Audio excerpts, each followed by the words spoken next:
April 2nd, 2024. Please rise, or sorry, can we get a roll call, please? Here. Here. Here.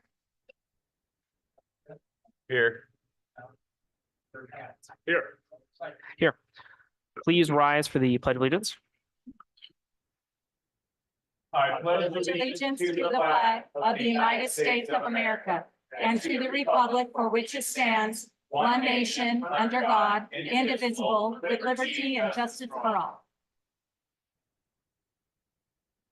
Thank you. At this time, council, we do need to make an edit to the agenda. Item 9.11, the downtown revitalization grant in its current state needs to be changed. We need to go ahead and strike that from tonight's agenda. Mr. Mayor, as a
While I have you here, I was just having you know that the police department is fully staffed. We do not have any openings right now.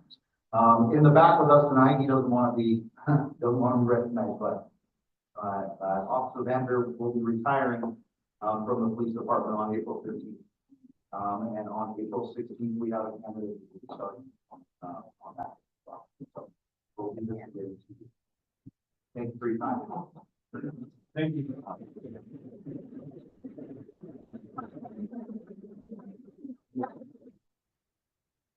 Thank you again for joining us. You're not so obligated to stay for the rest of the evening. We'll celebrate. Thank you very much.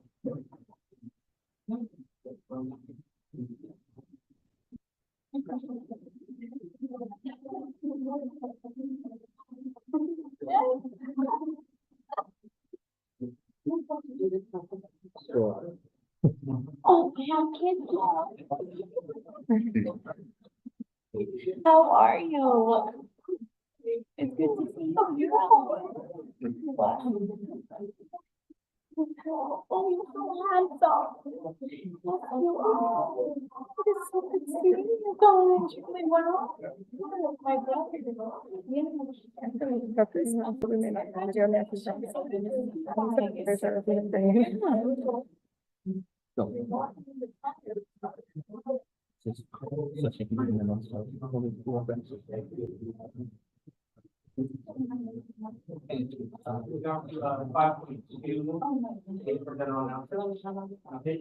Yeah. All right, so we have quite a few announcements. So just a reminder to council that not this Saturday, but next Saturday is your council tour.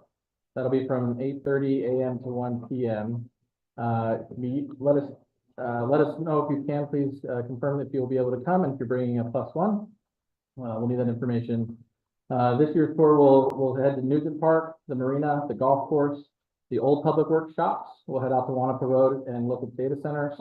We'll go out to Project Path, and we'll look at the Trail 2 project and pedestrian bridge project. So that's should take care of our agenda. We will provide you breakfast to go, so you'll grab it and we'll get on the bus, and then we'll come back and we'll discuss the tour over lunch. So we'll come. We should be back here by about noon. We say till 1 o'clock, but probably only until about 12:30 or so. April 26th is Arbor Day, and the city once again has been designated a Tree City USA in 2023 by the Arbor Day Foundation. What's really exciting about that as well, this year we applied for and received a $22,500 grant from the Arbor Day Foundation. And so this year we're going to have a 2-day planting event celebration. On the 25th, 30 volunteers from Amazon will help provide plantings along trees along 6th Street. So you might remember as we did the new project, some of those trees got blight, and some of the trees, the base we didn't want weeds and things like that, so we had rocks. It's the desert. Rocks create ambient heat and burn the roots. And so we've updated that with new drip bubblers in there and better mulch on the ground, so we don't anticipate that again. So that'll replace over 30 trees in the downtown. And then the following day, 5th graders from the elementary school will join us to plant trees out at the golf course, and then a fun event out at Haas Park as well. And so if you'd like to join us, you certainly can. We'll be meeting with the volunteers coming back from their plantings, and with the 5th graders is approximately 11:15, 11:30, both of those days. So on Thursday, the 25th, it'll be about 11:15 here at City Hall, and then on the following day, the 26th, will be out at Haas Park. For your information, our Parks and Rec Director, Chris Waite, is moving on to the City of Richland. He's accepted a position there to be their new Parks Director, their Parks and Facilities Director. We are very excited and happy for him. We're sad to see him go. He's been a terrific addition to the city, to the management team. But in the end, it's always difficult to compete with bigger cities. It's going to be a great fit for him. So we're excited for him to be moving on to do that. So if you go to our webpage, up today, our recruitment is posted on our website, the National Recreation and Parks Association, the Oregon Recreation and Parks Association, and several other organizations, throughout the West and throughout the nation. So we're doing mostly a Northwest recruitment, but we do have it on some other areas as well. So if you know anybody with, parks experience looking to potentially be a member of our management team, we'd be excited to, have them apply and consider their application. The College Community Theater in Pendleton is celebrating Umatilla County history with a play that they've created called The Petticoat Rebellion.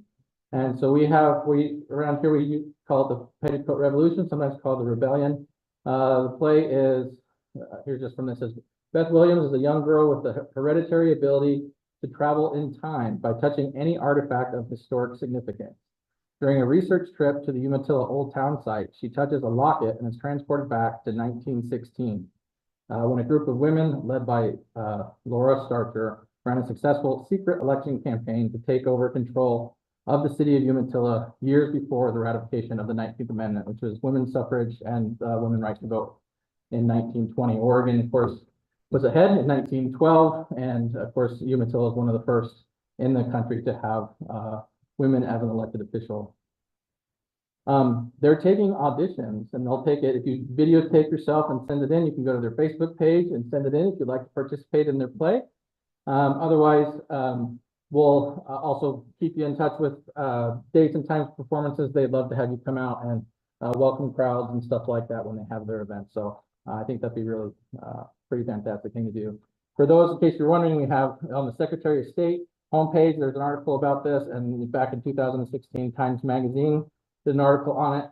And if you really want to, I brought, these are the minutes from 1916 and the first time Mayor Starcher signed her name as mayor, beating her husband for mayor. So if you have a cool historical document here, if you'd like to take a look at that as well. Just some general upcoming events. Check out our library page. We have some really exciting things coming up this month. We have more teen jam sessions. So if you have a teenager who is looking to find people to play music with, we got some great activities for that. Dungeons and Dragons Club, Wine and Art Club.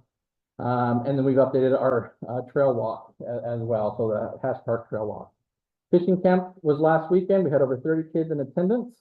Thanks to Tony Fisher from Fisher's Catch Outfitters, the Chamber, and many other volunteers, ODF&W, so many people participated to make that event happen. It was really, really exciting and just a lot of fun. Our Flag Football League starts on the 13th, so maybe we'll drive by 3rd Street and catch the first games when we're doing our tour. Over 180 kids signed up this year, considering year one we had about 40, year two we had about 100, and this year we have about 180. So it's growing a lot, which is really exciting. And then finally, towards I guess the back third of the month, April 20th is our community cleanup day. The last day to register if you want curbside pickup, if you don't want to bring it into the public works shops, is April 12th if you want to schedule a pickup. So if you've got some bigger things that are heavy, or you just don't want to drive it down there, we'll schedule it to come pick it up. You can register for that on our parks website. All of these information is on the library page, the parks page, or on the city calendar page if you want to pick that up. We're going to pull a comment.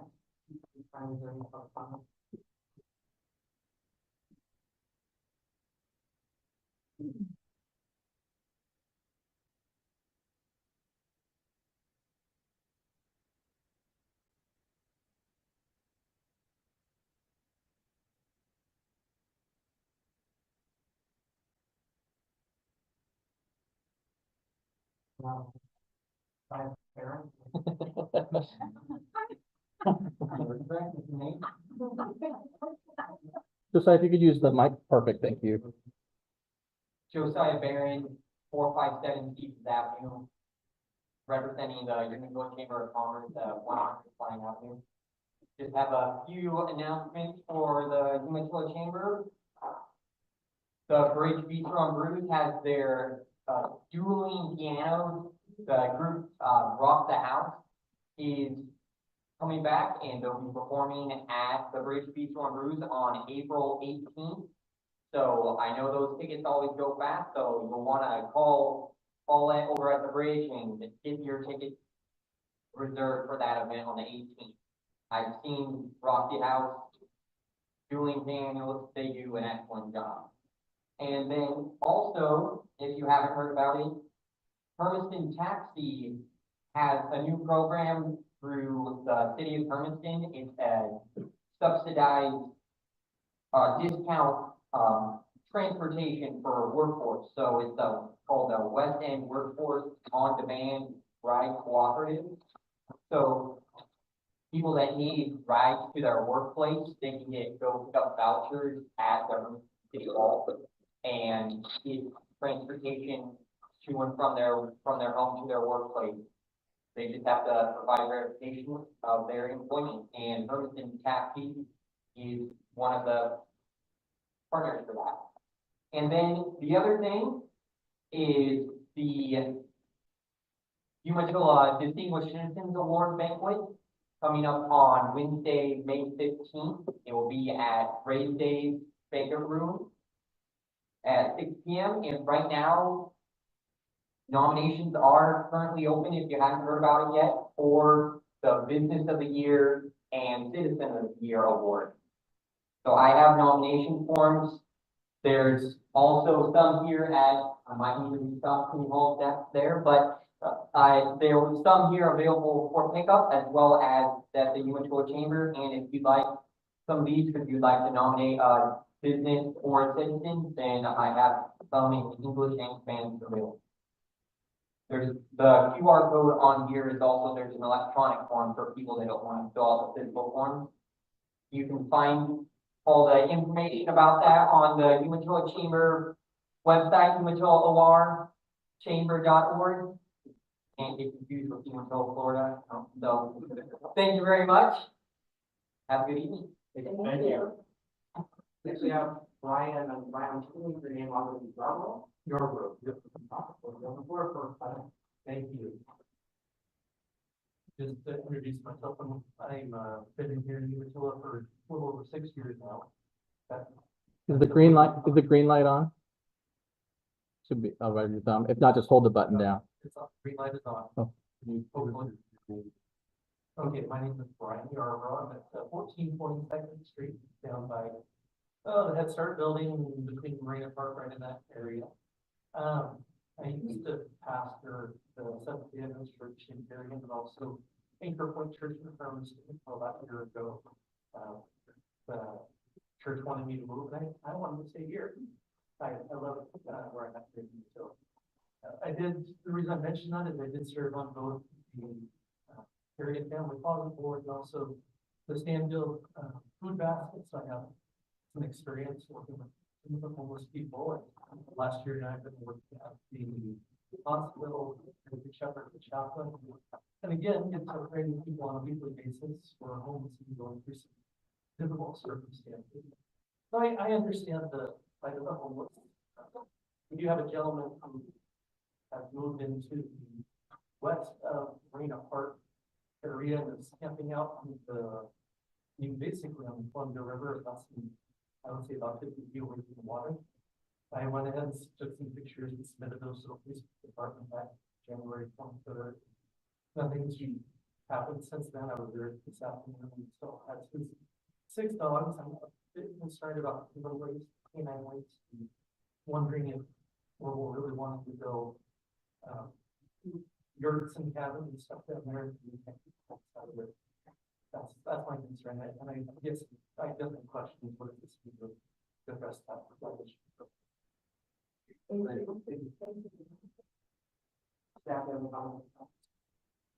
Sure, we can respond. Thanks for being here tonight, first of all. So the property that they're on is owned by the port. And we've met with them back at the beginning of the year, and they don't have any type of resources like a staffer or anything like that to move people along. They've given us, they've told us that we can go onto their property and make the enforcements that we need.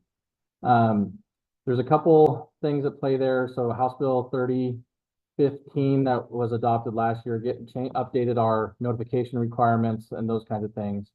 So we're working through that. But we're also partnering, we don't want to just shoo them along and then they're just a nuisance someplace else. And so we've worked with, Capco, and we've talked to Stepping Stones, our partner for our, transitional housing program.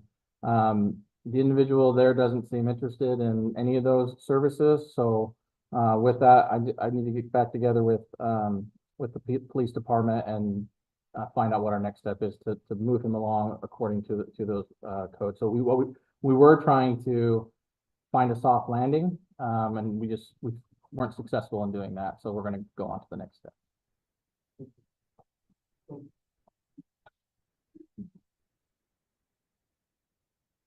Moving on, we can kind of stand up at this time. Council, can we move this as one large block? We can express these up.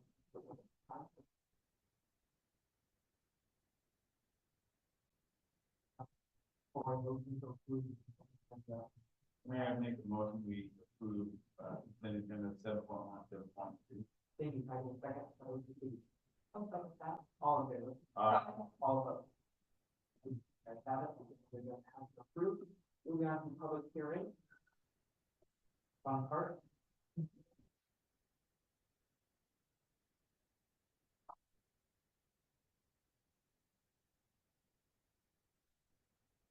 Moving on to 8.1, public hearing on resolution 26/2024, resolution adjusting the budget for the 2023/2024 fiscal year. Mayor, I'm so sorry to interrupt. We need a motion to go into public hearing first, and then we can move on to the scripts. I'm sorry. Okay. Yeah. Make a motion to enter to public. Mayor, I would make a motion that, we would, open public hearing. Thank you, Heidi. Second, please. I'll second that. All in favor? Aye. On script. Public hearing is now open for the purpose of considering resolution number 26/2024, resolution adjusting the budget 2023/2024 fiscal year by adopting a supplemental money to revising appropriate. Two, the procedure for license involved in this manner. One, the staff report. Two, under the items of single use or staff will present the report. Yes, thank you. So we are here tonight. Anytime that we do a budget change, a supplemental budget that changes a fund balance or expenditures by more than 10%, we're required to hold a public hearing. We do have several funds that are included on the supplemental budget resolution. The only one of those funds, though, that is adjusting by more than 10% is the transient room tax fund. So that's what we're considering tonight. I did attach a copy of the notice that went out for the supplemental budget. What you see there is the new total requirements and revenues for the fund, not the change. The change that's actually being considered is one that council talked about back in November when we reviewed Rockville Locks and looked at the additional sound mitigation and gave us the direction to take the contingency money to cover the expense and then also the sound mitigation measures. And that is all I have for you.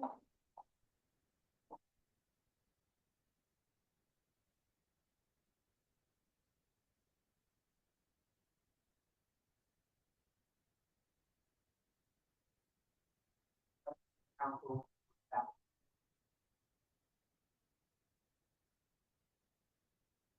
So it's over 10%, we have an actual dollar amount. Hello, yeah. Mhm.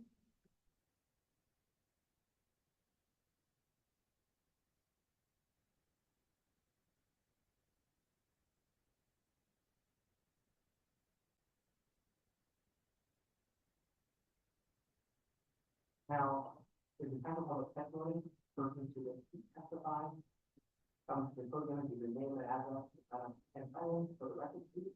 You'll be able to file it for that. Are there any members of the time in favor of the vote?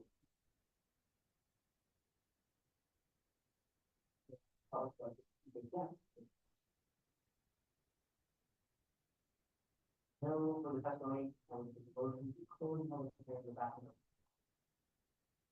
Mayor, I'd like to make a motion to close public hearing and turn back to a regular session.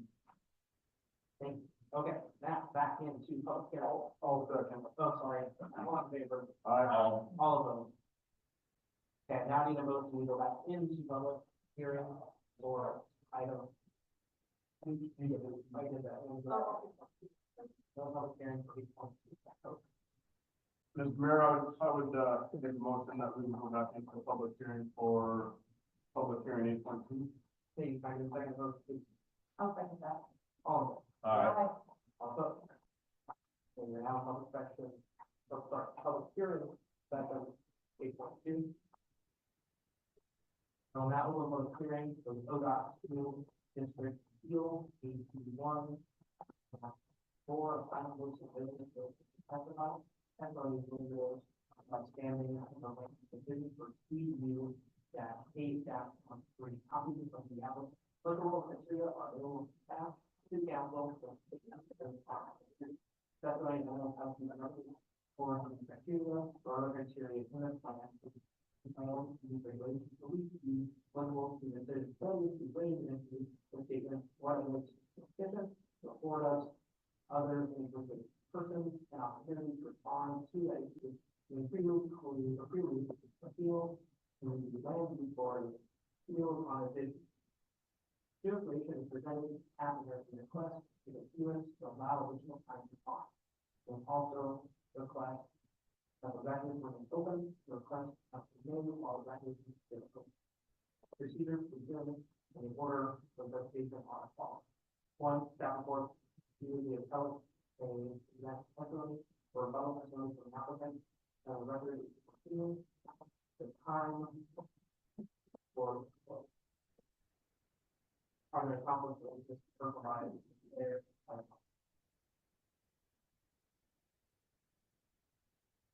And then the technically contact regarding the estimate matter. None, all of that. All right, so, I'll introduce this item and Jacob will, fill in the blanks for me, if that works all right. So the, school district has gone before the planning commission as part of their, land use application to build a new intermediate school up in South Hill. And, there's a significant process through that. The planning commission approved and accepted the application, and, ODOT has some concerns, in particular about the 730 and Powerline Road intersection and the ability to meet the needs associated with that intersection. A transportation impact analysis was provided in part of that analysis, or part of that application, which clearly demonstrated that that intersection will have a level of service failure or LS failure with the estimated increased traffic. We have here tonight, and we'll introduce them and they'll have an opportunity to speak here. We have Ken from Region 5 manager and Rich, the Region 12 manager, are here tonight for ODOT to discuss. Staff's had, and we also received a letter just prior to this meeting that we'll include in the record, and I'll paraphrase some of that. We've had good interaction and communication with them since that decision from the Planning Commission, and we think we have a pretty clear path forward. And so that's why you see on here that staff is recommending that this hearing be continued to a time and date certain of April 23rd at 6:30 p.m. to give us some additional time to continue to work through those processes. I'm not sure if there's anything else you wanted me to add to that, Jacob. Is that No, the hope of all parties involved, and ODOT states in their letter that I'm sure that they'll share. The hope of all parties involved is that we continue to a time and date certain. We then come to an agreement with ODOT, and then that public hearing is then canceled because we've come to an agreement with ODOT. That's the hope here. And so this is the advice from our lawyers, is to continue it, and so that is our recommendation at this point. Originally for the hearing tonight, we were just gonna open it up just to declare for a time and date certain, but since representatives from ODOT are here, we would like to make sure we give them an opportunity. And of course, we've communicated with Heidi in the school district, grateful that she's able to be here as well. So since people were here, we'd like to open it up, but this is not a end all be all. This is, we're gonna open up the record, have some discussion. Hopefully, I mean, it is your prerogative. You can take action tonight if you'd like. We very strongly suggest that you take it to, April 23rd if we can. That's our, report for now.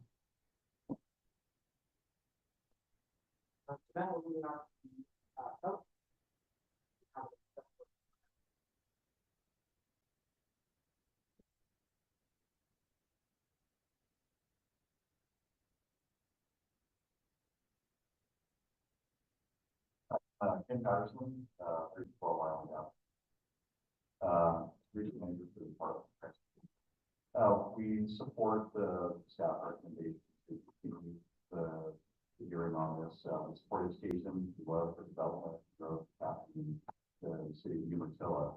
We just need to work through the issue of capacity that plan for that. And we've had conversations with the staff.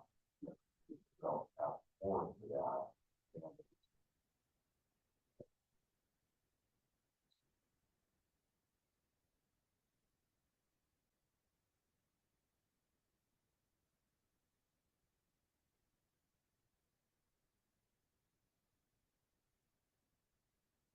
Any developers or anything else?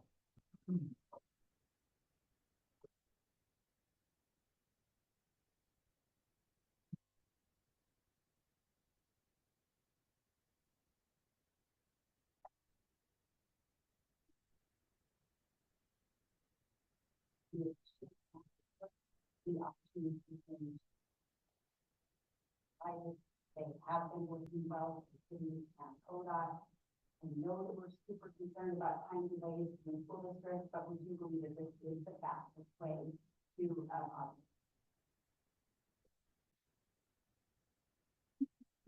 Council, we're looking to keep the record open until April 3rd, and 4th. And then we'll use the record. Mayor, I'd like to make a motion. On April 23rd, 2024, 16. Thank you. I'm second. Kind of clarify that. I believe we want to leave the record open until then, correct? Until 6:30, yeah. 6 o'clock. Oh, 6 o'clock. Yep, sorry. 6:30, man, that's good. Oh, I'm sorry. Jacob's made a mistake. It's 6 o'clock. 6 o'clock. I'm so sorry. It's right on. Yeah, the annexation script is, or the script is wrong. 6 o'clock, I apologize. 6 o'clock. All in favor? All of them. Thank you both for, both parties.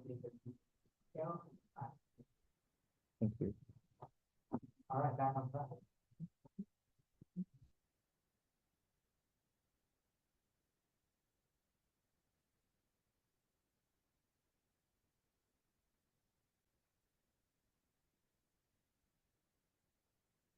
All right, down to the time we will.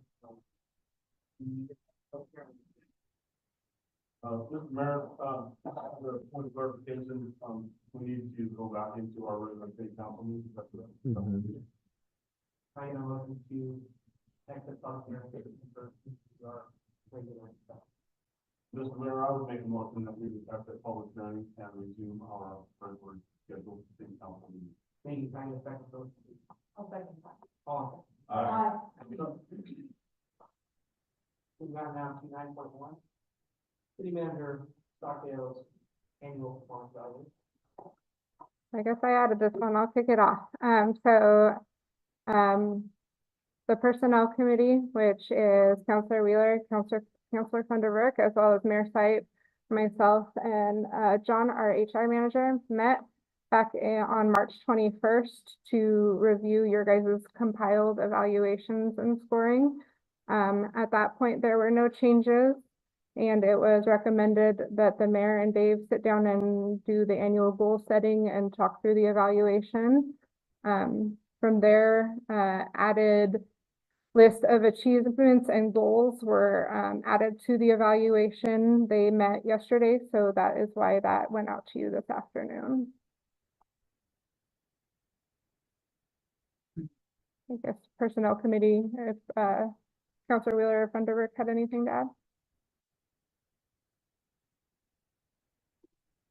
Can you tell me what pages, the Starts at 69 to 79.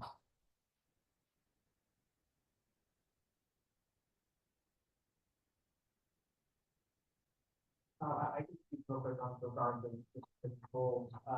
Me and Dave sat down on Monday and discussed goals and I continue in this conversation. Once again, same as last week, had very clear and precise goals that are very measurable. I do agree with that, really good project in here. I like that we stay focused on project based, and really kind of knock off some of the major ones that I know that I'm getting phone calls about. So I'm glad to be able to just knock out the list and, the priorities of days.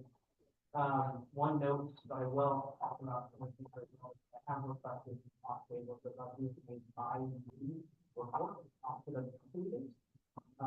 We didn't talk about a little bit of keeping it short and sweet, less than one page, a little highlight of what has been happening in the city.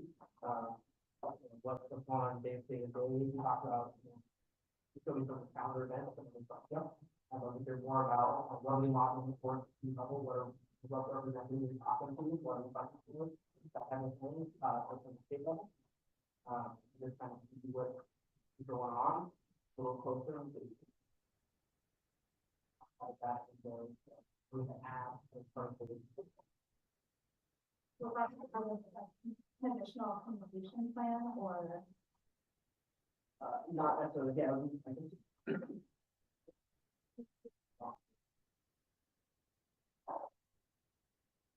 What would be the end result with a privacy report like that, versus what he does initially with the, conversation within? I think it's more, well, I think more delivered to the small.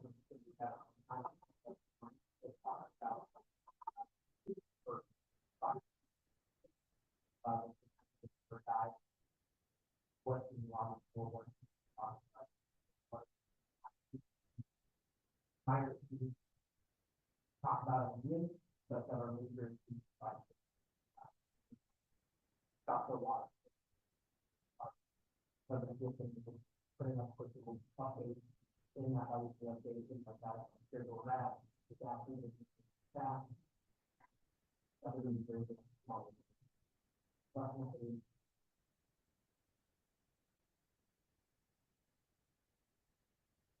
I don't know the, I don't know. It just seems like extra work. Yeah. Are you on board, Dave? I mean, I don't know that. I mean, I work for the pleasure of the council. If there's, we talked about yesterday that there is probably some value there. But I did also express that I have a very busy calendar, and so that's sort of the catch-22 that we have. It's very busy. What are the busy things you're doing? I guess what we've been, we do city manager reports. We have our quarterly reports. We have when I go to trainings and things, I usually give updates on those. And we have open communication that if any of you have any individual questions, you just call or reach out. And you've seen it before, if something seems like this is information that everybody should have, if you ask me a question, then I'll send out an email to everybody. And so that's what I've been doing. But if the council wants an updated bi-weekly report, I'm happy to produce it. I will say that each year HR puts together a hourly analysis, so 2,080 hours is full time. Melissa and I are sort of switch first and second place each year. It's right around 2,300 hours each year, so we donate about 220 hours. That puts maybe about 11% over appropriated. That's normal for appointed executive. This would probably be about an hour every other week. Like I said, I'm willing to do it and put in the extra time. It's a lot. It's another assignment when I'm already over appropriated. But it's something that I can put together if that's what you want. Sure, following up there. Fine. Yeah.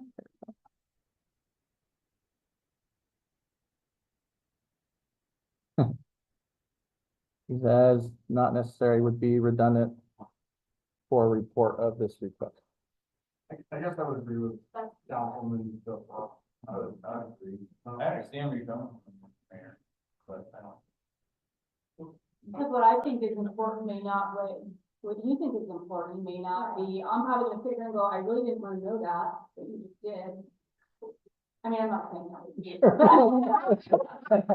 Like, just probably, you wouldn't like every other week, me talking about what I do in my day, you're like, yeah, it's boring. But I'm not saying it's boring, but I'm saying I don't need that Well, and information. to give it context, I mean, one of the things that Mayor and I talked about is there's always room for improvement for communication. And this was a request that was provided to just enhance communication. I think it does that. I mean, that's one of the goals. It certainly would do that. But like I said, I do have concerns that I just don't have the bandwidth. One of the things that is exciting is that we've now brought on our communication and outreach specialist position. She's been in the position now for about 2 weeks, so you started to see already on newspapers and social media almost every day, well, every other day so far, because as she's gearing up, information is going out. She'll be able to continue to do that. And well, by the way, she'll be here. She was also in the library. She's been promoted, and so anyway, so her schedule wouldn't allow her to be tonight. I'll be able to formally introduce her here in May after our budget committee meeting in 2 weeks. But there'll be more sort of that higher level communication coming out from City Hall, more information there, and there might be opportunities to utilize her. Part of her job description is 20% of it anyways, to help me with my sort of executive tasks, like the rent to office tasks and things like that. And so there might be some opportunity to have her help and assist. So I don't know what that looks like yet, but yeah. Can I interject? Yeah. Everybody hear me okay? Yep. Okay, my perspective of this, it was the communication that we had that has been lacking wasn't necessarily to the council. I feel that there's been great communication coming to us from Dave and from Melissa and from the team. I don't see that the communication breakdown that we've seen is maybe that we slipped through and we didn't let the community know XYZ or ABC. And that's because I feel we have so much stuff going on then, and just like David just alluded to, when you have 19 fires 19 irons in the fire, you don't have an extra 20 minutes to do a redundant report to a council we're already getting that information. That's just my opinion. And I think once we get the communication person on board, that's going to be the liaison with the community, and it's going to really help narrow down the communication to everybody and get it assimilated like it's supposed to be. That's what every growing city has done. If you look at the cities around us, they all have that person, that communication specialist. That's just my opinion. I think maybe my right is we're looking at, like, so for example, if I get a 5.2, then on apples and apples, it's just what you just tell us. So I would like to see maybe we can send a bill with like for highlighted items that we talk about in some better detail. So we have the agenda. Yeah, I mean, yeah, like on the announcements that are there, that's just a bullet point. I can certainly include that into the attachment. Some of those things I got yesterday or today, but so that can just be, hey, there's a few more items added on to it. So yeah, that can be out there.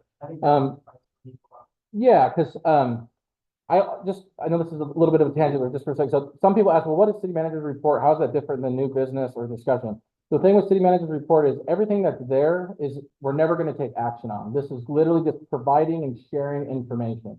So the difference between the city manager report and like discussion, for example, discussion items have the potential to get into new business and take action. And so whereas a city manager report, it's not. It's usually, we told you what we did, we're going to tell you what we're about to do, and told you about some of the things we heard. So that'd be really appropriate to take that, and I could add, I can certainly make sure that's included in there and tell you a little bit more about, here's some of the stuff I did. So it's just a little bit of an extension of something I'm already doing. That one it takes about maybe 10 or 15 minutes.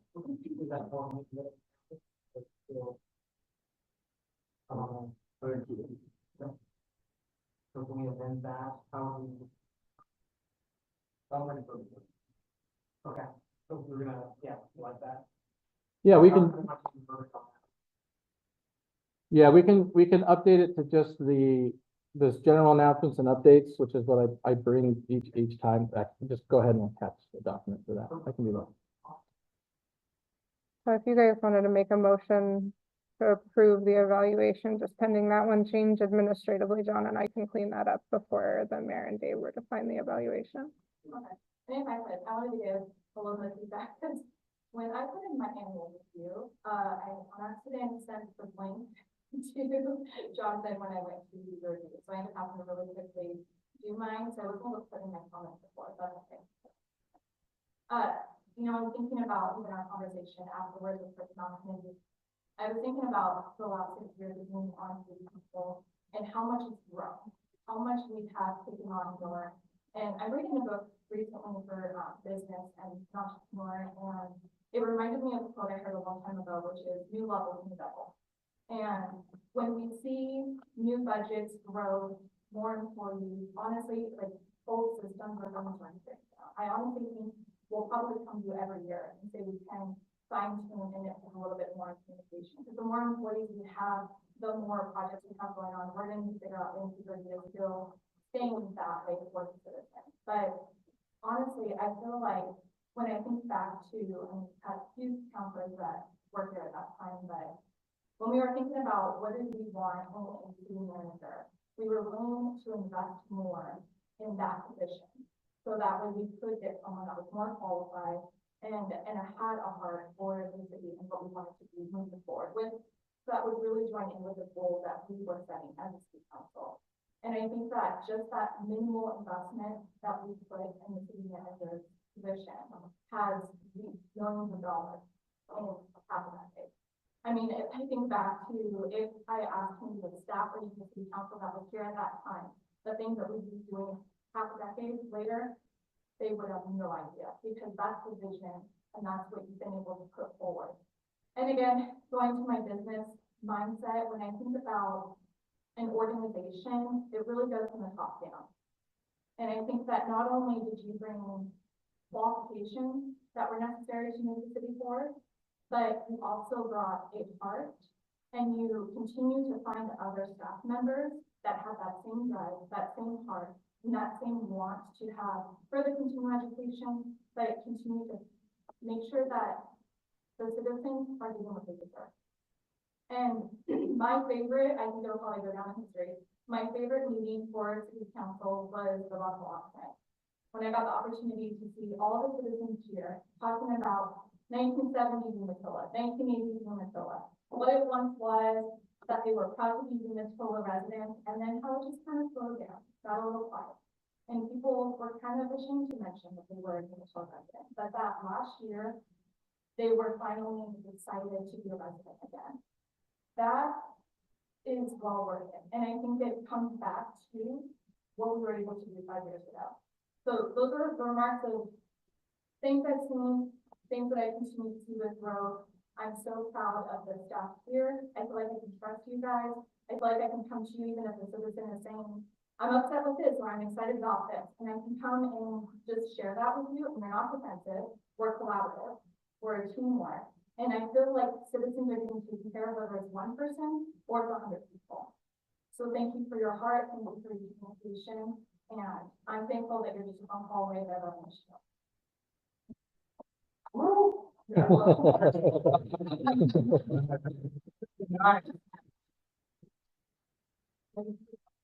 I know, right?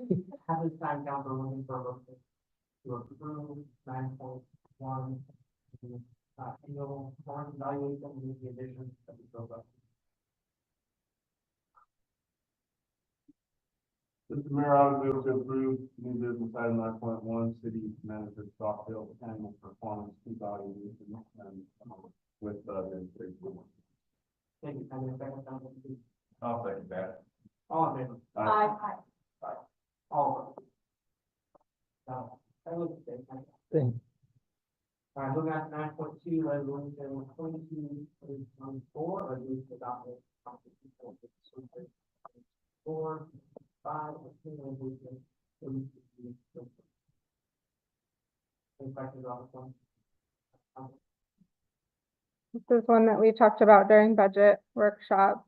Just when we look at wage adjustments, we look at several factors. The 12-month CPI index, annual inflation, the Social Security Administration's cost of living. All of those are between 3.2 and 3.4%. But we are recommending, just given what other increasing costs are doing, a cost of living adjustment of 3% this year. Also on this wage scale, we have created the new positions that have been requested through the budget. It doesn't necessarily mean they're all funded, but it would give us the ability to fill those if we're able to fund them.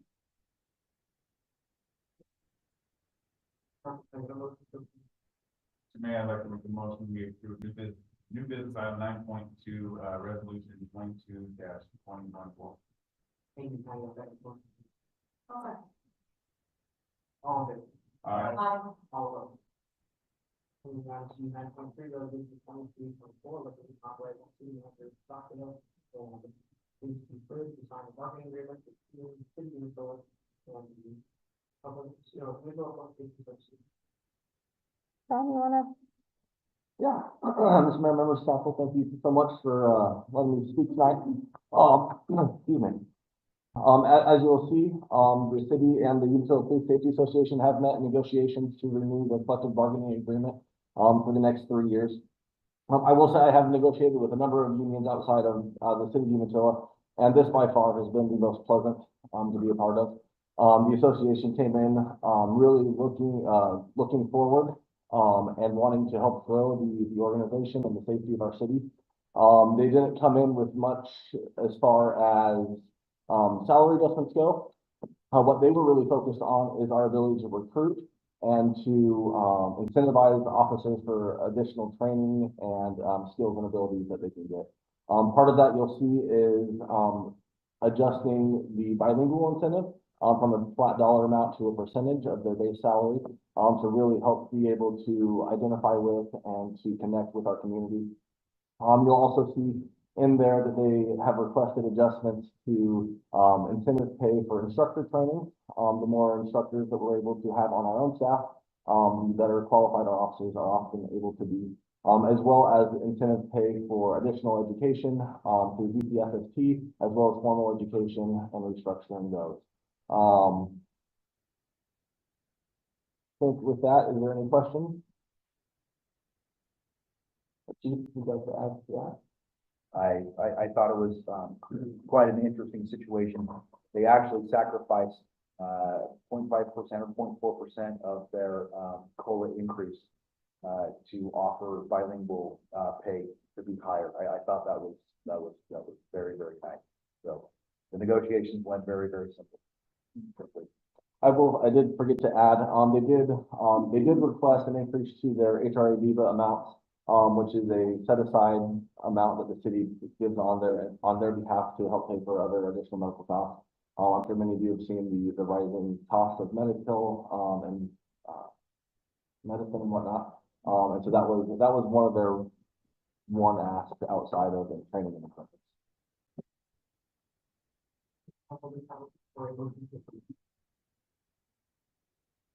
I'd like to make a motion, we approve, new business item 9.3, resolution 23-2024. I need a second motion, please. Oh, second. All of Aye. Aye. all of them.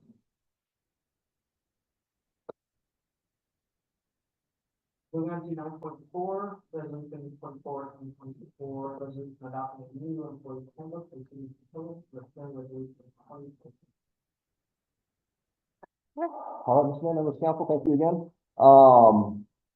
As you may have heard in your own employment, state laws are always changing as it concerns employees and the employer relationship. Most notably, in this handbook update, with paid leave Oregon now taking effect, and it's been in effect for a little while now, probably 9 months or so. We do have to update some of our policies and regards to our Oregon Family Leave Act, and how it correlates with the paid leave Oregon. Specifically, the time frame that we look when an employee is eligible and can take or have a second qualifying event. We were at a fixed calendar year, set by our fiscal year from July to June. Now with the new state law with Paid Leave Oregon, they are requiring us to move it to a 52-week look forward period, starting on the first Sunday of the week of their leave. So that, along with a few other updates to definitions, a family member for Oregon Family Leave Act, are in this handbook update. And as it so happens to be, the legislature just recently passed another update to Oregon Family Leave Act and Paid Leave Oregon, so we're already out of date. So we might need to come back here shortly to finalize that update again, but this gets us closer. In addition to that, the city is requesting, I guess, adding another city holiday for staff in recognition of Juneteenth. We've reached out to a number of other cities and counties in the area, many of who have already adopted the ability to recognize that as a city holiday. Due to its timing though, on June 19th, it is usually the week of landing days. We are asking that it be considered a floating holiday for staff, that we would be able to then allow staff to take a day off throughout the year in recognition of Juneteenth. Also in this handbook update, the city is also requesting to match the police association's collective bargaining agreement with their increase in VIVA amounts, that it would take effect with non-represented, and I believe with our other representative staff members as well, including the Teamsters Union. So that is reflected in this handbook update. Oh, and one other thing that we are presenting at this time is a second additional holiday every 4 years for leap day or for leap year. Just recognizing that as salaried staff throughout the city, they are donating an extra day of work. So that would also be a floating holiday, is that right, Dave? Mm-hmm. That staff could take every 4 years. With that, I'm open for questions. I have a question. It's a twofold question. First is, can you explain to me exactly what Juneteenth is and what it represents? And is it a state mandated holiday or a national mandated holiday? So right now it is a federal holiday, and it's a bank holiday as well. It is the day of the Emancipation Proclamation was signed by President Lincoln. Sort of. So the Emancipation Proclamation was signed, but the word didn't get to the people of Texas for several months. And so, more like a year and several months. And so June 19th, a year and a few months after the emancipation was signed, is when word finally got to Texas. And so that's the day in which is recognized that every citizen of the United States was free on that day. And so it's meant to both celebrate the signing of the Emancipation Declaration as well as the unofficial day in which everybody was, of course, emancipation made it happen, but the practice wasn't recognized throughout the whole country for about another year until it got through Texas. I'm pretty impressed. Any further questions?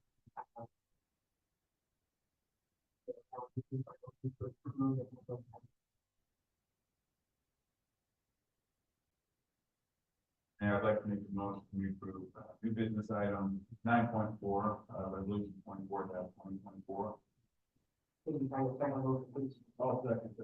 All in favor? Aye. All I was well done, Ann, but opposed? a little history. All right, moving on to 9.5, resolution 25-24, general. Resolution. Yeah, thank you. So this is also another item that we discussed through the budget workshop. Every year as we go through the budget process, we bring an updated fee resolution to council. This resolution, although you're considering it in April, would not take effect until July 1st to coincide with the new fiscal year. We did send this out to all of department heads to review the fees relevant to their divisions. There were a couple minor changes that we had here. One challenge that we have with dog licensing is that people will get a 1-year license, but it's like $5 or $12 and kind of out of sight, out of mind. We have a hard time with people getting to actually renewing those. And so we're adding 1, 2, and 3-year licenses. The longer you get the license, the cheaper it is. But then if you get one, then you can do a 3-year and you don't have to think about it for 3 years. So we're hoping that that will help. We also have looked at, we have a lot of contractors in town that are checking out our hydrant meters, and our rental rates are so low that they're keeping them because it's cheaper for them to take ours than bring it back. So we're increasing our rental fees on those hydrants to make sure that we get them back. They are like $1,600 a piece, so it's pretty expensive if we have to keep continuing to purchase them to have so many out at a time. The most obvious larger impacts of the fee resolution are rate adjustments. So for water and wastewater, our fee study that we did several years ago called for 6% increases. Given the last 2 years, we've seen inflation outpacing what we forecasted throughout that rate study. So we are recommending 7% instead of 6% to combat a little bit of that inflation. That is the same that we did last year. We also told you at budget that sanitary disposal was requesting a 37.5% rate increase. And already has several of our surrounding agencies have already approved that rate. We talked to sanitary quite a bit. Just when we approved our 11% rate increase last year, the message was that was the rate increase that they needed, and then CPI would be sufficient. So we were really, really shocked when we got the letter that we did. And we told them that they needed to work with us and come up with a rate. Our residents' paychecks certainly aren't going up 37.5%. So we didn't feel like we were being good stewards for our citizens to advocate for that all at once. We also noticed throughout that process that our rates were higher than, like about 7% higher than the city of Hermiston's rates. And so we talked to them about kind of stabilizing that difference. So the proposal that we're considering tonight, although it only accounts for the first year, which is 14.5%, much lower than 37.5, still high. In year 2, it kind of locks us in for about 4 years. So in year 2, they're looking at 10.5% plus CPI. And then in year 3, it's an adjustment to get us to what Hermiston's paying plus 1%, because our administrative and franchise fees are 1% more than Hermiston's. And then in year 4, they've guaranteed us that we'll be limited to that, just whatever CPI is. I did do some calculations. One thing I do like to give you guys if we're going to adjust rates is, what does this look like on an average utility bill? And when we factor in an average utility bill, and I look at single family household, like a 1-inch water meter, about 10,000 gallons a month usage, and then a 190-gallon garbage can. And so right now, if you factored all of that in, our current bill is about $126 a month. This would take it up about $10.50, right around the $136.50. If you look at our 7% and sanitary is 14%, the average increase ends up being 8.3% across the bill. Is our residents even still, are they required to have garbage? I mean, like some situations, some people wouldn't for them to go and take it and dump it themselves. Are they required to be locked? They are not required, no. I was just curious. I know some cities are. The other thing to consider is this increase is in addition to what will happen when the mandated curbside recycling takes effect in July of 2025. And that is, if you do have garbage, you will be mandated to have that curbside recycling. So it's like an all or nothing. You don't have to have garbage, but if you do, it's all or nothing. Mm-hmm. With the license that you recommend, when you're doing like 1, 2, 3-year ones, Mm-hmm. do you typically send out a letter that's just kind of like a kind of reminder, kind of like what you're saying, to be out of sight, out of mind for people? We don't typically send a letter, but if we don't have people renew, we'll go through the applications from the previous year and make some phone calls and reach out to them.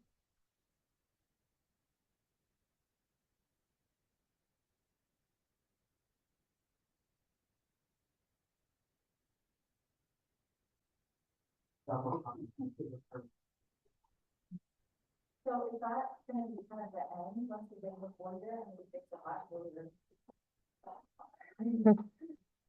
So that's the narrative.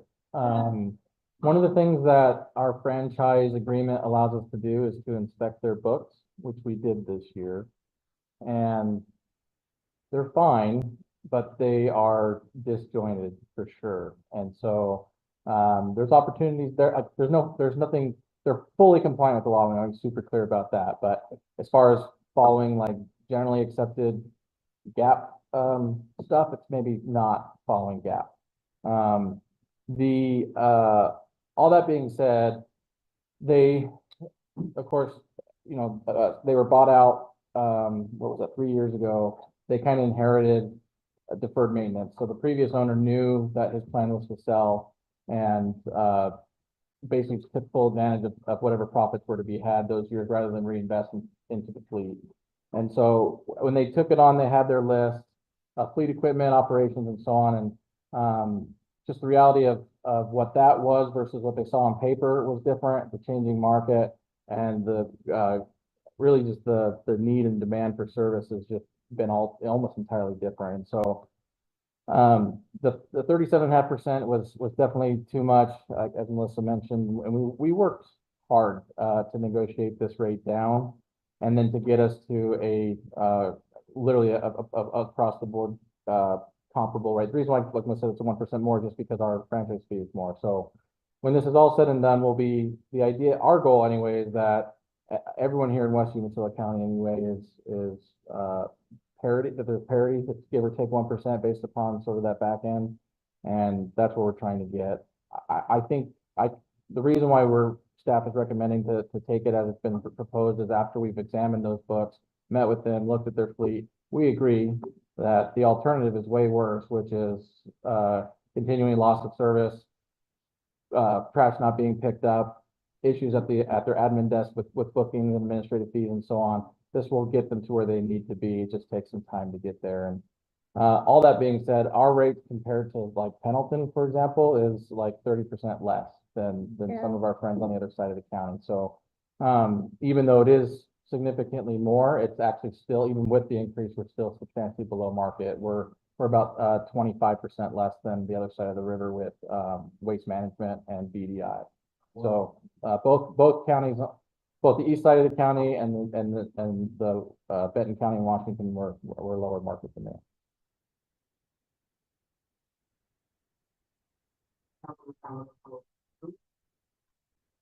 Mr. Mayor, I would move to approve new business item 9.5, resolution 25.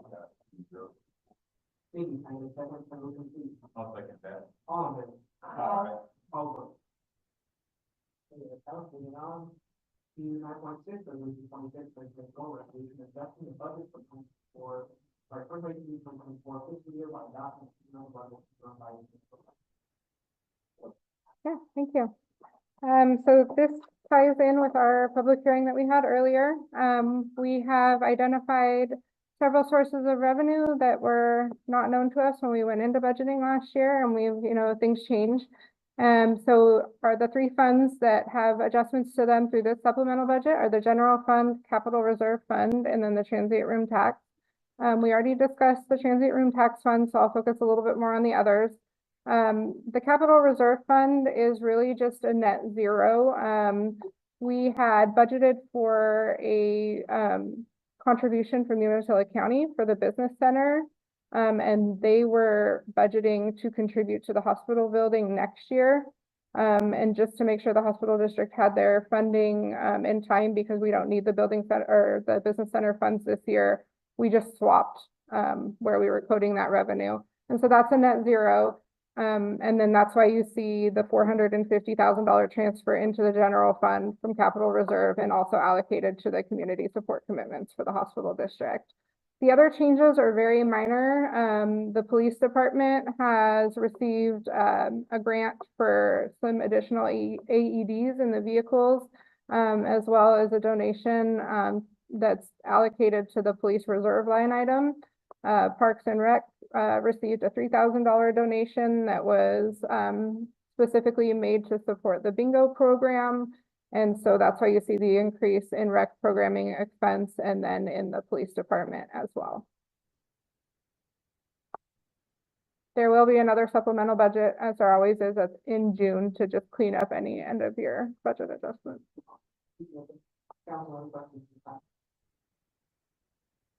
If there's no further questions, I will move to approve, and then item 9.6. Make a motion that we approve new business line from fiscal eleven twenty-six, zero two four. Thank you, Tyler. If I could move to approve. Uh, All in favor? Also. Moving on to 9.7, resolution 2724, resolution approving the establishment of a 15% school support fee, the greater than also by the well, municipal, which is effective April 1st. Yeah, thank you. So the 2023 legislature through House Bill 2009 made updates to the rules of ORS 285C, which is what manages or dictates our management of the enterprise zone. There were several changes, but one of the most, the largest one that came there was this creation of the school support fee. We already have a school support fee identified in our distributions, but this is different than that. So even though they're the same term, there's different definitions of those.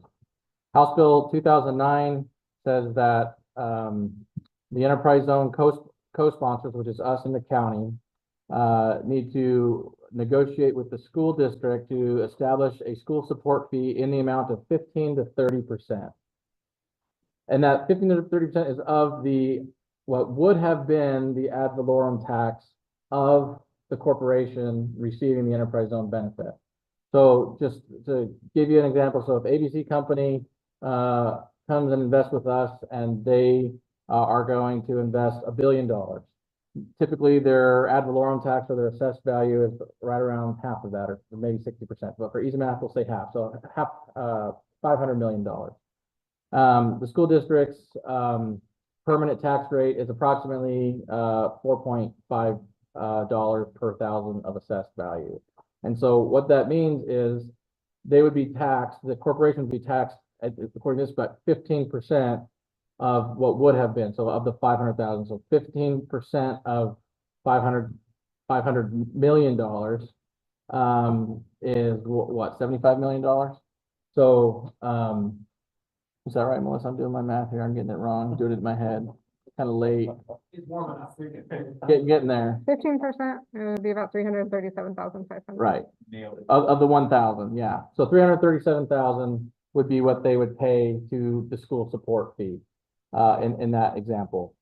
That sounds really great on the surface, but what every school district in the state has done so far, not everybody, we have until the end of June of next year to adopt this, but because we are actively negotiating with corporations right now and continue to do so and anticipate having something in front of council before the end of the year with another enterprise zone agreement, we need to have this in place prior to those negotiations.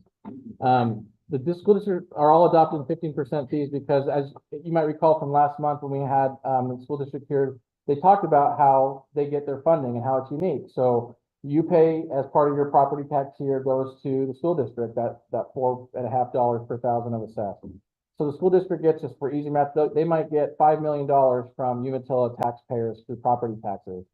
But that money all goes to the state, and then the state Department of Education says, they do their magic math, and they say, you should get $20 million. So they send $20 million. So in this scenario, all it does is you still collect the $5 million, and now it's $5.4 million that's collected. Okay, so that goes to the state, and the state still sends you back $20 million. So our local school district doesn't benefit in any way in additional funds. The state Department of Education now has an extra $337,000. And so they have that dollar amount times however many enterprise zones across the state are doing this as it moves forward. So at the state level, it's good. It can free up general fund dollars at the state, which are sole discretionary funds, to go towards typically whatever main goals that the governor's office has. At the moment, that might be housing, could be infrastructure investments and so on. So the school district at their meeting in February, their board, adopted a almost identical resolution to what you have in front of you here.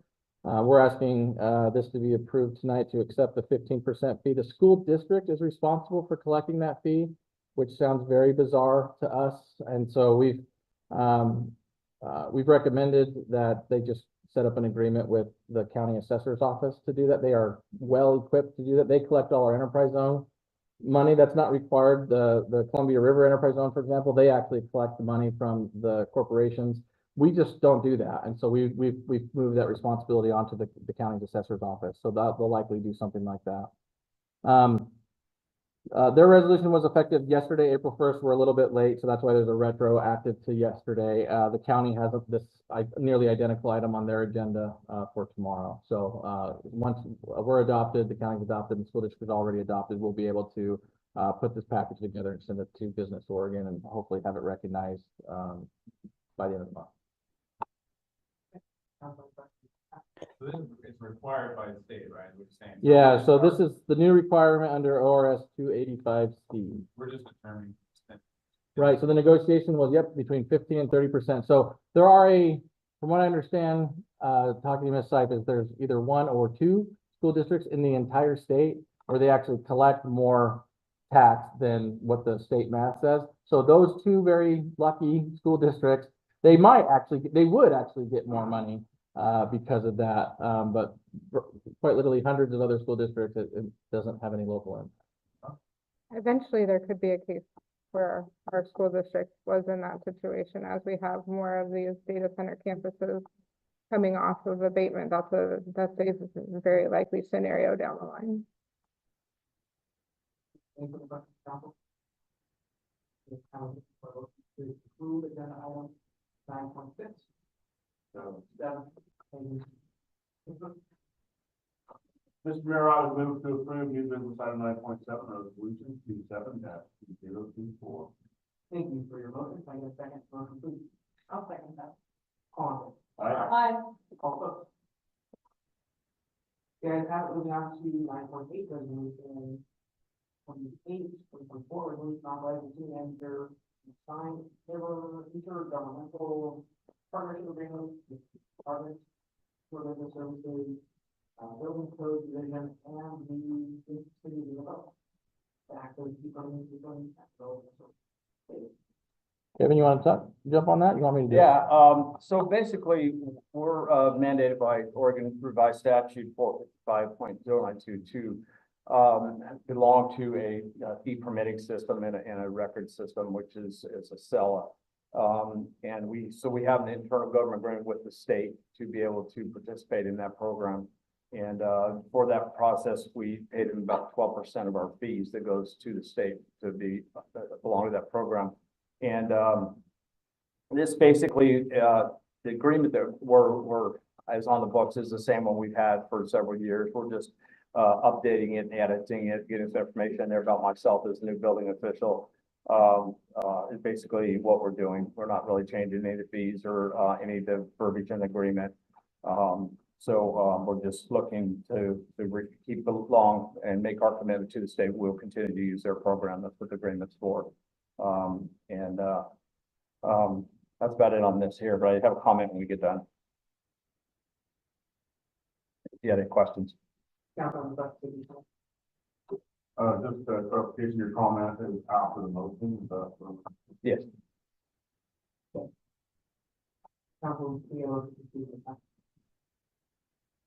Mayor, I'd like to make a motion, we approve new business item 9.8, resolution 20-2024.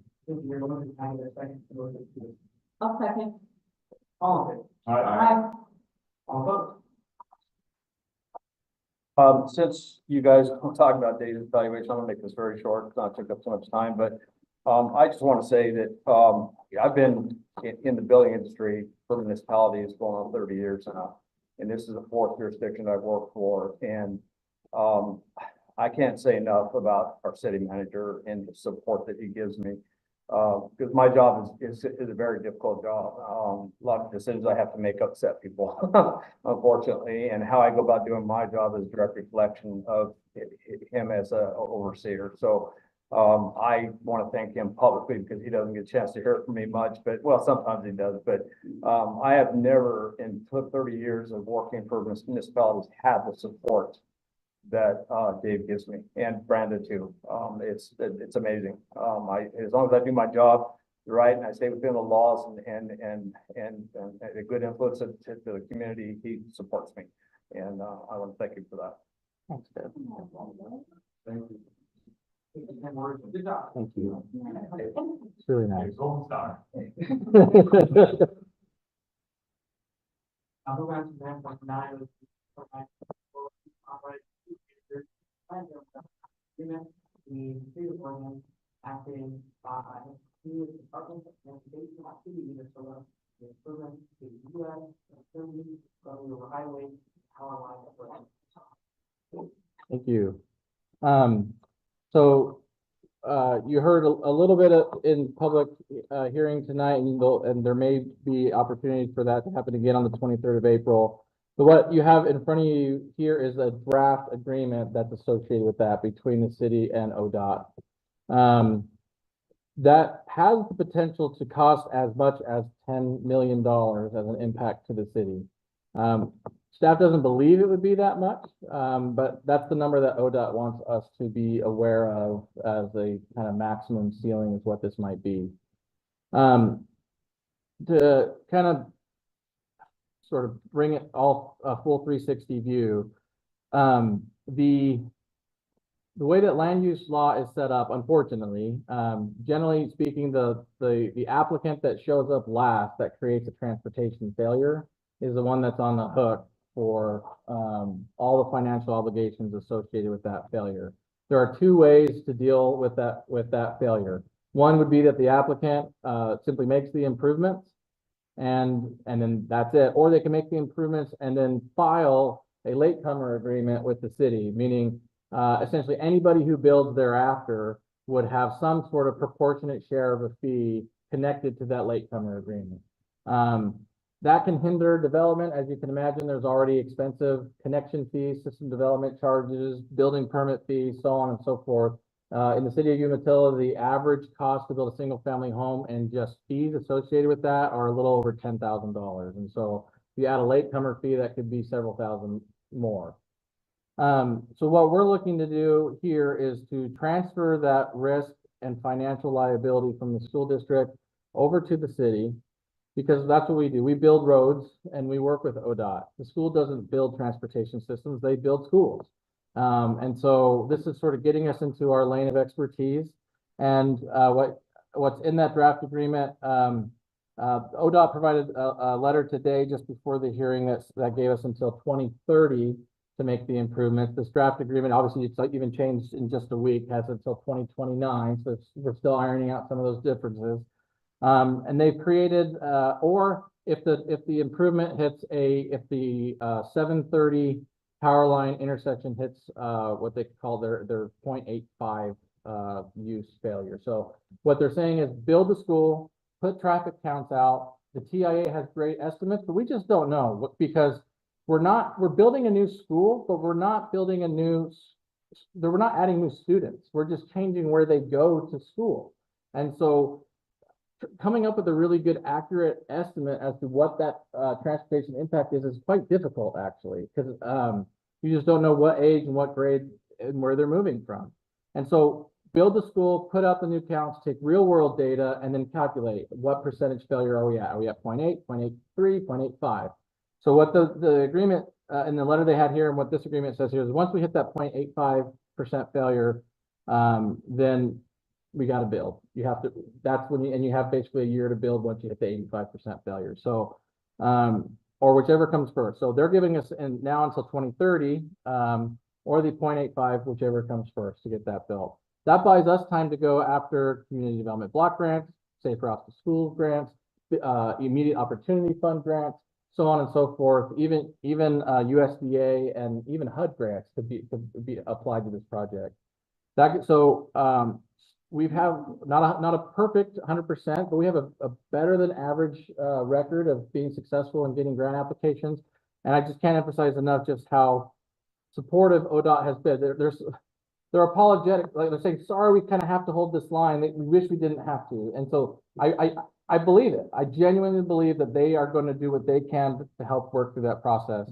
On top of that, we've worked with our state legislators, and I'll be in Salem again in a couple of weeks on housing, but I'll talk to them as well about transportation. And the 2025 legislation is a long session, and there's kind of three things that are associated with that in the governor's goals now. One of it has to do with housing, with infrastructure associated with roadblocks for housing, so we can kind of get a 2-for-1 here. We can submit this project that, because our other improvements up there, McClanahan Estates, and which is built by Monte Vista Homes, and the community is built by Fast Track and other developers up there, they have a development agreement with the city, and they're all paying their proportionate share of that failure as well. So we'll be able to add that to a legislative appropriation package and see what we can get, and then go after federal and other funding. So all that in play here, it does open the city up to a potential $10 million financial risk and burden, transferring that from the school district to the city. But we feel pretty confident that we'll be able to meet that burden. There is no guarantee, of course, and we do have some funds associated with this already. We have over 400,000 in county contributions that came to us when roads transferred from county roads into city roads, and we've been collecting their proportionate share of with the builder. So every time Monte Vista builds a home, for example, they're paying somewhere between $2,000 and $3,000 per home into that fund. Fast Track, the same thing. So that fund has grown to, I'm not sure if you know exactly what that dollar amount is right now. We'll have about 400,000 available by the end of next fiscal year, and then another about the same to be collected through the future development. So about 400 to 450,000 each year seems to be coming in. So in 5 years' time, we might have another up to maybe $2 million No, available. not each year, that's total. Oh, total. Okay, so another 800. 800,000.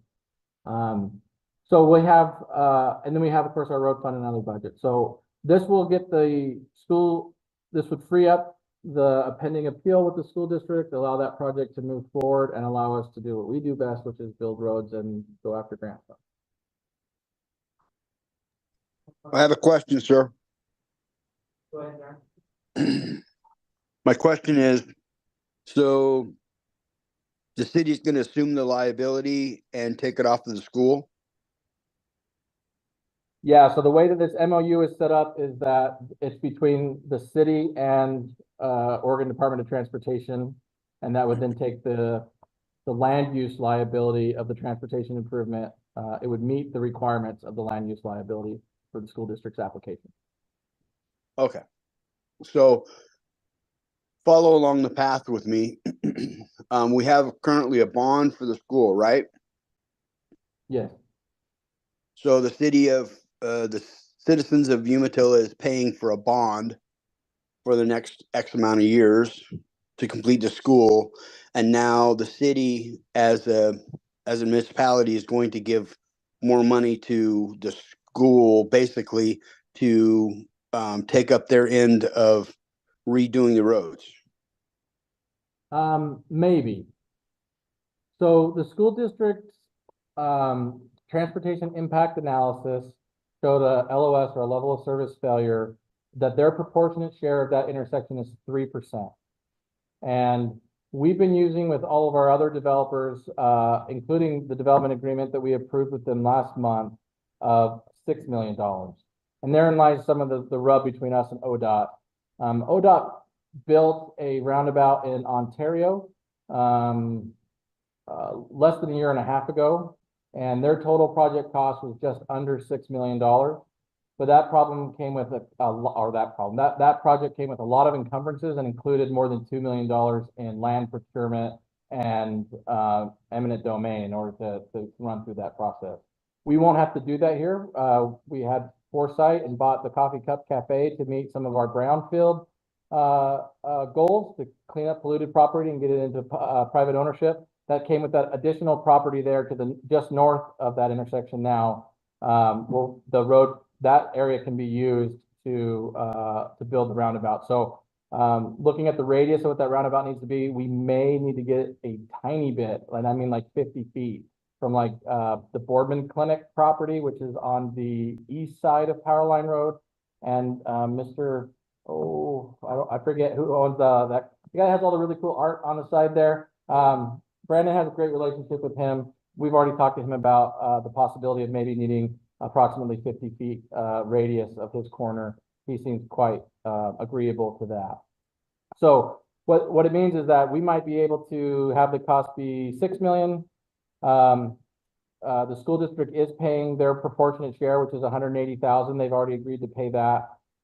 It's just that we're saying that rather than have the school district have to pay for it all up front, enter a latecomers agreement and essentially float that payment for many numbers of years.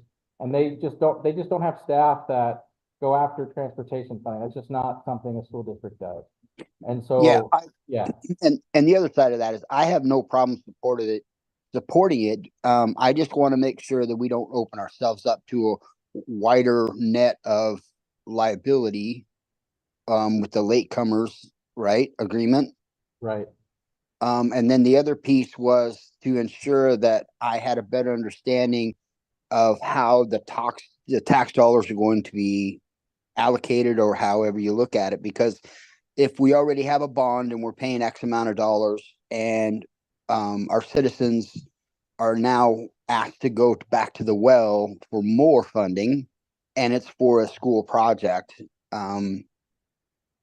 I just wanted to have a clear understanding of that. Yeah. And I would see your point with Darren, if only the school district uses that road. We're talking about, it's gonna have all of 730 traffic on it, it's gonna have all of South Hills traffic on it, it's gonna have people who go to work at Amazon. Right. More people Okay. than the school district. If this was getting funding just for them, that would be one thing, but it's they're using the street. Yeah, so that's really the point here, is that the school district's proportionate share is 3%, and they've agreed to pay that. So there's land use law that says they have to pay for it all now, and they can figure out how to recoup those costs. But they are paying what the financial responsibility is, which is 3% of the failure. Right, right. And yeah. I understand what the mayor's saying exactly. This wouldn't have been triggered had we not had the school going in at this point though, right? It would have been triggered eventually. That's why Yeah. Fast Track Homes and Monte Vista Homes and even Amazon all have a proportionate share to pay for this intersection failure. Like I mentioned last council meeting, so when ODOT relocated, made that big bend in Powerline Road, that was intended to be a 30-year improvement, and they made that improvement at either 14 or 16, somewhere around there. So they still have roughly 20 years left on their improvement. Had we just been moving along at their estimated growth rate, ODOT would have been on the hook for 100% in the, roughly the year 2044. Gotcha. So we're sort of, like I said before, we're kind of taking our own medicine development pace for development, and so here we go. Now and please understand, I'm not questioning it. I want a clear understanding of it. That's all. No, I think it's a really great question. Kind of the complementary or supplemental discussion was from a month ago was, as we look at something like the payments in lieu of taxes and other funds, what are we spending it on? This is something that we're spending those dollars on. Economic development, it's an economic development policy. This is something we're spending these dollars on. Schools certainly are a puzzle piece in the 100-piece puzzle of economic development. People move to jobs that they're going to work at based upon the quality of schools that their family is going to attend. There's no question about that. So it's what some of our dollars are intended for, and like I said, gives us an opportunity. ODOT is being gracious and giving us up to 5 years to go find the funding for it. No, I like it. I support it 100%.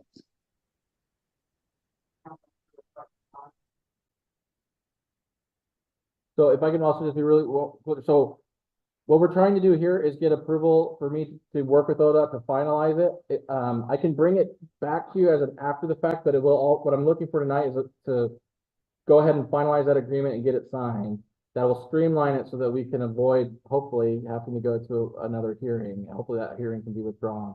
Otherwise, your next council meeting isn't until May, because your 16th is your budget committee meeting. And I don't know if we'll be able to get there in 2 weeks' time, but we certainly should be in less than 3. And so this will allow us to streamline move that. So I just want to be clear that that's why we gave you the draft MOU. it's gonna be 95% or better, the same as what you have there, but this will allow us to get that done. I'll certainly bring it back to you as just a under city manager report. Here's the contract that we approved. But I just want to let you know that's what this does. Okay, so we're not approving the resolution. No, you would approve the resolution. It allows, the resolution sets it up where it allows me to finalize the negotiation. But what I'm saying is I'm going to sign what I'm hoping to do today is sign a contract that you haven't seen the final version of. Just give me permission to sign that beforehand. Like I said, if we get some crazy 180, of course, I'm going to bring that to you back and say, we're going to the hearing, we've made too many changes. But all things considered, I expect this agreement to be very, very close to the draft you have in front of you now. I will, yeah. That's why I said pencil it in for now. I'm hoping that you can erase it later. Number 2 pencils for the school district. Any questions?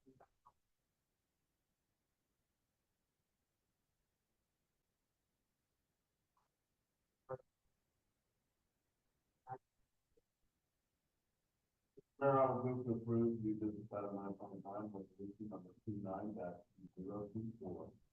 Thank you. I need a second to move to the, I'll second that. all of it, Aye. all of them. Okay, moving on. To, 9.10, something in the renovation. So we have 2 vacancies. Max put in his resignation so he can be a City of Umatilla employee. So he was now working as a seasonal temporary employee for Parks. And our rules don't allow our committee members to be an employee of the city. It makes a lot of sense. Becky just has family commitments that is no longer able to provide the attention that it needs here. It's very great. She's very sad to leave the Parks Committee. I just really want to express that. Thank you. All right, we go ahead and, accept the. Mayor, I'd like to accept, new business at 9.10 and accept the vacant place. And second, all of it. Aye. All opposed?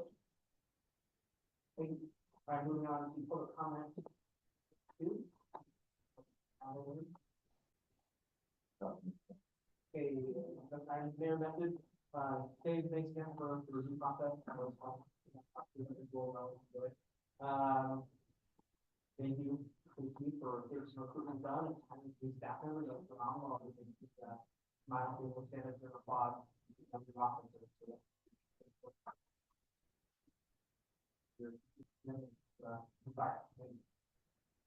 So now, let's go ahead and start with, Councilmember, Scott. Thank you. I just want to say, thank you again for all of your hard work and dedication to the city, and I look forward to our next phase. Thank you so much, and that goes with all staff. I mean, we're just so fortunate and blessed to have with an amazing group of professionals. Thank you guys so much for your part. I thank Chief Rich for the addition of our officers tonight. And it's always echo Mayor's comments. It's just always inspiring and just it's just awesome to watch the growth and the building of this community. So, thank you. And I want to thank Mr. Yarborough's comments today. You know, unfortunately, when we do our best to try to provide and help individuals that are struggling with a need, and it's a double-edged sword sometimes, and unfortunately, you know, sometimes it's a new builder and will cost and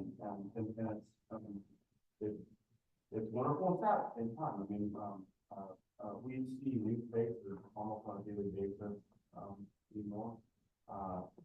It's disheartening to think that our societal, evolution and our economies and the way things are going, how it's more and more difficult to make the ends meet.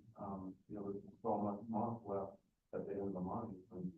And, you know, it's one hiccup, from, most of it, away from being in a similar situation. So, you know, I have empathy, I have sympathy, my heart hurts, but at the same time,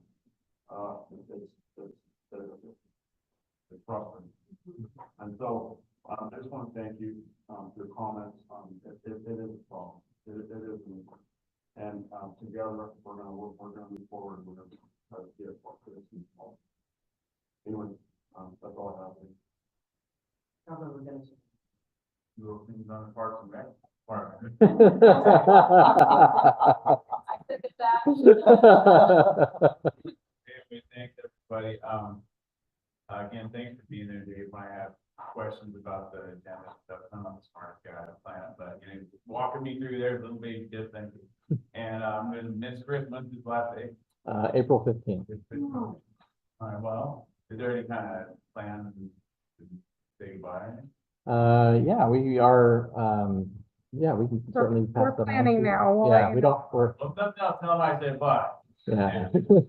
We might be good at planning like big events, but like little parties, we're not very like great at that yet. So we're trying to do that. You know. All right. Well, John knows, but he already left, so.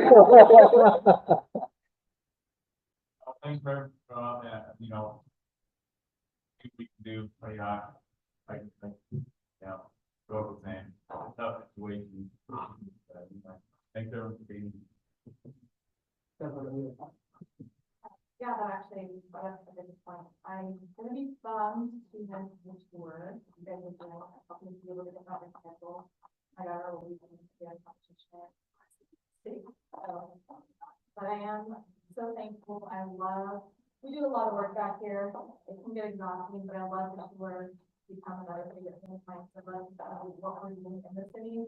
And kind of like, you know, people were saying earlier, just being able to have all that work you guys are doing behind the people, perhaps, being able to see that firsthand, and it's exciting to see things develop what's going on, so hoping to get that rescheduled, and yeah, but everything is good, and also look at it to be the finance for spring is coming, more activities are happening, so I wrote down some of the things that we covered.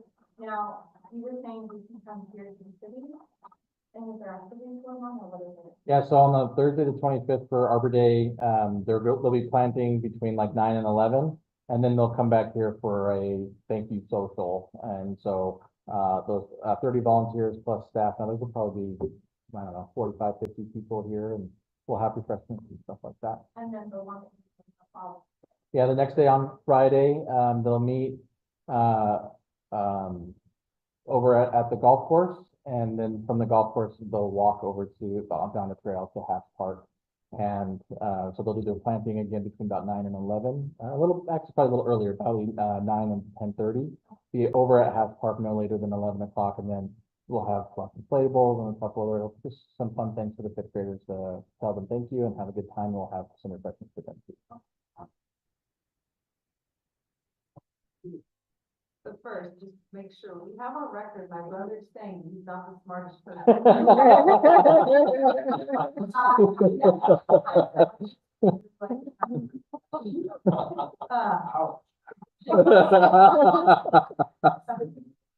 So I want to say thank you guys for doing the fishing day camp this week. My son went and he had an amazing time. It was a lot of fun. Darla, she came and helped out, and it was awesome that she was out there in the community, still having, you know, she didn't have to be there, but she's still out there helping out with these kiddos. And she got some great photos of Mr. Barron over here climbing the tree to get a snack out of the tree. Ripping it off, up in the tree to get the hook out of there. So good job. And so I appreciate all of that. It was a lot of fun, and we just have an amazing period. Thank you for coming to comment. Without you guys coming, we don't know a lot of the issues. You know, we can't be everywhere at the exact same time. I wish I could tell myself, but we can't. So And thank you for being here. And I think that was about it. So just thank you for coming. Have a great night. Are you available? Fishing trip, because I get a lot of trees. More than the shit. That's all true. Councilmember Fox, do you have anything to add?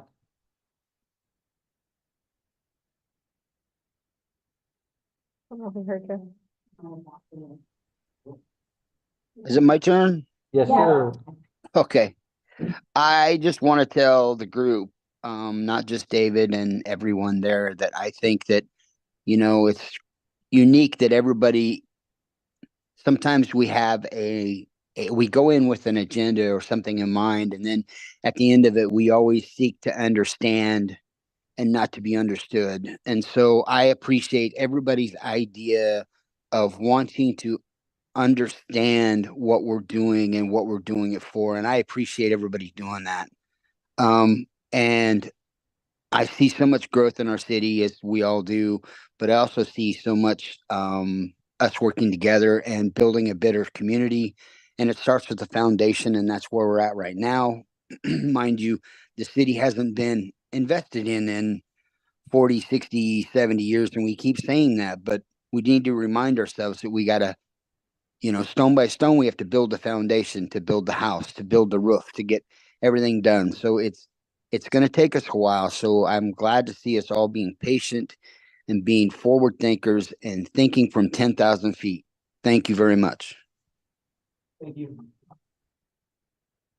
Councilmember Fox. So I just wanted to remind everybody, and I want to thank you for your support for our Umatilla Booster Club auction. The school just, well, high school. And so thank you for supporting, our school district and buying a table, and we truly appreciate that.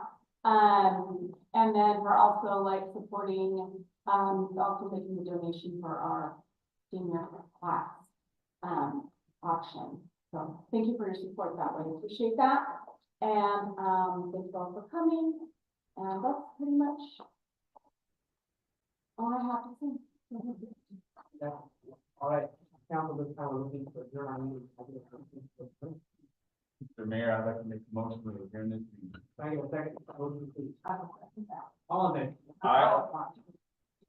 Yes, have a-